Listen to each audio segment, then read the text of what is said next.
कमजोर बौद्ध भिक्षु ना थे, ना है, ना कभी होंगे। भगवान बुद्ध ने तलवार नहीं पकड़ी, धनुष नहीं पकड़ा, बाण नहीं पकड़ा, लेकिन उसके दम पर, शांति के संदेश के दम पर और अच्छी वाणी के दम पर, सम्यक दृष्टि के दम पर उन्होंने अंगुलीमाल जैसे डाकू को एक इंसान बनाया।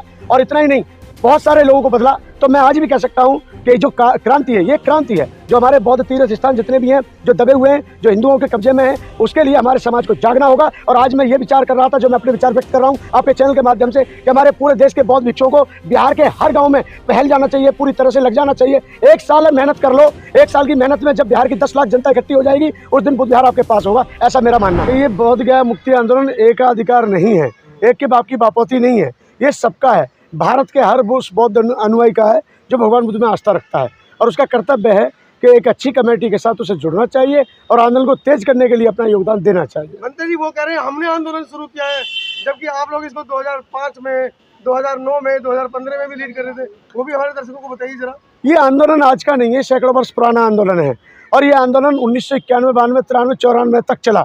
95 में इसका ये हुआ कि 96 में पहली बार कमेटी बनी, जिसमें भदंत आनंद महाथेरो जी, भदंत करुणाकर जी, प्रज्ञाशील जी, जो आज वर्तमान में आकाश लामा जी के साथ आंदोलन में बैठे हैं, वो उस समय पर उस कमेटी के माध्यम से पहली बार बुद्ध गया मैनेजमेंट टेम्पल कमेटी में मेंबर बने, सेक्रेटरी बने और मॉन्किंग चीफ के पद पर आसीन हुए।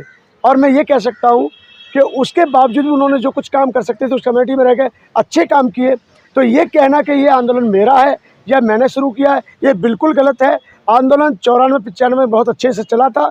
उसी के आंदोलन चलते हुए ही पहली बार अम्बेडकर क्राइट बौद्ध भिक्षुओं की कमेटी बनी। दूसरी बार 25 फरवरी 2005 को बहुत बड़े पैमाने पर आंदोलन हुआ, जो वर्तमान में इस समय भारत के CJI साहब हैं, यानी मुख्य प्रधान न्यायाधीश जी आदरणीय भूषण गवई जी, इनके पूज्य पिताजी उस समय पर राज्यसभा के सांसद थे, वो उस कार्यक्रम में मौजूद थे। इतना ही नहीं, इसके साथ साथ में जोगिंदर कबाड़े और दिल्ली के सब्राहंत लोग, जाने माने नेता उस कार्यक्रम में मौजूद रहे। बड़ी संख्या में बौद्ध भिक्षु मौजूद थे और वो कार्यक्रम आंदोलन का ही था। 25 फरवरी 2005 का, फिर 2009 में हुआ, 2007 में हुआ और 2015 में 25, 26, 27 अप्रैल को इसी अम्बेडकर भवन रानी झांसी रोड दिल्ली में बड़े पैमाने पर ये कार्यक्रम हुआ और बहुत बड़े पैमाने पर आंदोलन हुआ था। उसमें 12-14 सांसद बिना बुलाए आए थे। उन्होंने भी समय समय पर आवाज़ उठाने का काम किया था। ये आंदोलन सैकड़ों वर्ष पुराना है, ये आंदोलन चल रहा था, चलता रहे और आगे भी चलता रहेगा, इसमें कोई दो राय नहीं है। फिर ये लोग कौन है जो कह रहे हैं कि हमने आंदोलन शुरू किया? ये बात सही है कि ये जो कह रहे हैं कि ये आंदोलन हमने शुरू किया है, पर मैं ये कह सकता हूँ कि उन्होंने पहल की है। आंदोलन पहले से चल रहा था और इसलिए यानी लोग नहीं रूबरू हो पाए थे कि हमारा मीडिया नहीं था, सोशल मीडिया नहीं था, बहुजन मीडिया नहीं था और स्ट्रीम मीडिया हमारे आंदोलन को और पेपर मीडिया हमारे आंदोलन को दिखाता नहीं था और छापता नहीं था और सुनाता भी नहीं था। तो बंदर जी क्या लग रहा है, जैसे सोशल मीडिया से इस आंदोलन की जो खबरें वो देश के बाहर तक पहुंची हैं, देश के बाहर भी अम्बेडकर लोग, बुद्धिस्ट लोग प्रदर्शन पे हैं, तो इसका क्या लग रहा है कि क्या मोदी सरकार को आप लोग दबाव में ले पाएंगे, अपना महाबोधि विहार जो है मुक्त करा पाएंगे, या उसके लिए आगामी सरकारों में परिवर्तन आप लोग करेंगे? हम सरकार पर दबाव बनाएंगे। और दूसरी बात, बौद्ध उपासक और बौद्ध अनुयायी, बौद्ध भिक्षु भारत के बौद्ध मौलिक अधिकार मांग रहे हैं, कोई भीख नहीं मांग रहे हैं। ये बोध गया में पूरी तरह से बौद्धों का आधिपत्य होना चाहिए। जैसे ईसाइयों के पास पूरा चर्च है, सिखों के पास पूरा गुरुद्वारा है, ईसाइयों के पास चर्च हो गया, मुसलमानों के पास मस्जिद, हिंदुओं के पास मंदिर, तो बौद्धों के साथ में सौतेला व्यवहार क्यों है?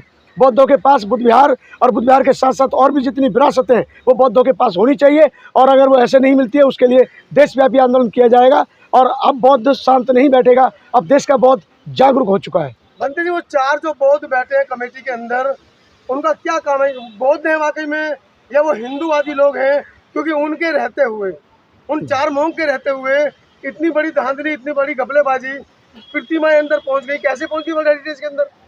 मैं उसमें ये कह सकता हूँ कि ये जो बना दिया बनते जी? ना वो ये कहते हैं कि भगवान बुद्ध विष्णु के अवतार थे, ऐसा कह के पीछा छुड़ाते हैं। मैं आपकी जानकारी के लिए बता दूं, जब ये आंदोलन शुरू हुआ था पहला वाला, यानी अनागारिक धम्मपाल जी से लेकर के फिर बाद में आंदोलन शुरू हुआ, तो उनका ये कहना होता था कि इसमें भगवान बुद्ध विष्णु के अवतार है इसलिए हम पूजा करते हैं। पूजा करना अलग चीज़ है, पाठ करना अलग चीज़ है, किसी टेम्पल में जाके दर्शन करके आना अलग चीज़ है, लेकिन उसमें कब्जा करना और उसमें घिनौनित कार्य करना, उस पर कब्जा की दृष्टिकोण से बौद्धों का अपमान करना, ये बिल्कुल गलत है। इसको भारत के वो स्वीकार नहीं कर सकते। मंत्री जी आप लोगों के रहते हुए वहाँ पर कई दशकों से पिंडदान चल रहा है, वहाँ के भक्तों ने क्या किया, आप लोगों ने क्या किया? आप लोग तो लड़ाई लड़ रहे हैं बाहर में से, आपको सारी चीजें पता है, उसके बावजूद आप विरोध नहीं कर पाए इन चीजों का। मेरी 2002 से इसमें एंट्री हुई है। 2005 में पहला आंदोलन मेरे ही द्वारा किया गया था भदंतानंद महाथेरो जी के कुशल सानिध्य में, और उस आंदोलन से कई बार सरकारों पर प्रभाव पड़ता था, सरकार झुकती थी, सरकार बात मानती थी, और बहुत सारी चीज़ें उसमें चेंज हुई हैं। जैसे पहले कंडीशन थी कि हिंदू ही